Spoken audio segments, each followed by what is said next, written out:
జై హో పత్రిజీ.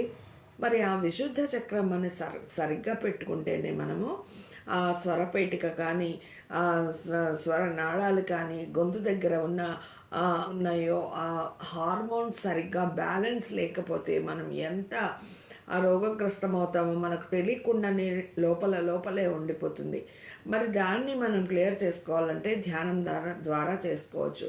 ట్యాబ్లెట్స్ కూడా మింగుతూ ఉంటారు చాలామంది. మరి అది ఇంకా చాలామందికి తెలియట్లేదు. ఎందుకంటే డాక్టర్లు చెప్పిందే వింటూ ఉన్నారు. ఈ ప్రాణమయ శరీరంలో ఈ ప్రాంతంలో ఉన్న బ్లాక్స్ అన్నీ కూడా ఎక్కడ ఉన్నా ఆ శరీర అవయవాలన్నీ వ్యాధిగ్రస్తమవుతాయి. ఇందాక మనం చెప్పుకున్నట్టు.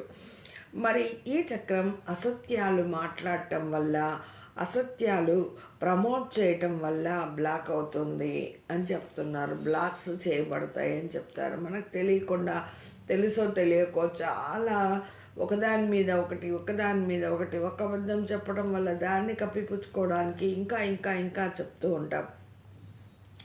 ఈ చక్రం నుంచి వాక్క్షేత్రం సరిగా మాట్లాడలేక గొంతులోనే పెట్టుకొని సప్రెస్ అయిపోయి దానివల్ల కూడా ఈ రోగం అంటే ఈ రుగ్మత ఎక్కువగా బ్లాక్స్ ఏర్పడతాయి. ఈ చక్రం నుండి భావాలు భావోద్వేగాలు ఎక్కువగా ఎక్స్ప్రెషన్ రూపంలో మాటల రూపంలోనే బయటకు వ్యక్తమవుతుంటాయి. చూడండి, ఏదైనా చిన్న విషయం వస్తే చాలు ఆవేశంతో మాట్లాడేస్తాము, ఆలోచించలేమన్నమాట. అదే ధ్యానం చేసి మనం వితౌట్ మెడిసిన్ ఉన్నామనుకోండి, ట్యాబ్లెట్స్ లేకుండా జాగ్రత్తగా మనం ధ్యానం చేసుకుంటూ నిత్య సాధన చేసుకుంటూ దాని ద్వారా విశుద్ధ చక్రం మీదనే ఎక్కువ ధ్యాస పెట్టి కాంతి తీసుకొని విశ్వమయ శక్తి నుంచి ఈ ధ్యానంలో మనము ఈ విశుద్ధి చక్రాన్ని చక్కగా పెట్టుకోవచ్చు. అలాగనే పత్రిజీ సార్ చెప్పినట్లు మనం చక్కగా మాట్లాడితే కూడా ఆ చక్కటి ఎనర్జీతో మనం సరైన మాటలు మాట్లాడడం వల్ల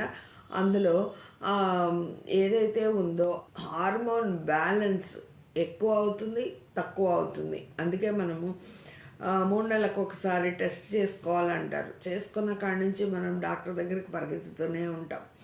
ఎందుకంటే అది ఓవర్గా ఉంటే ఎలా ఉంటుంది, తక్కువ ఉంటే ఎలా ఉంటుంది, శరీర రుగ్మతలు లోపల వ్యాధిగ్రస్తం అయ్యి ఉంటాయంట. మరి మనం వాటన్నిటినీ పోగొట్టుకోవాలంటే ఏం చేయాలి? ధ్యానం చేయాలి. దీనివల్ల లాభాలు ఏమిటి అంటే నిజాయితీగా ఉండటం.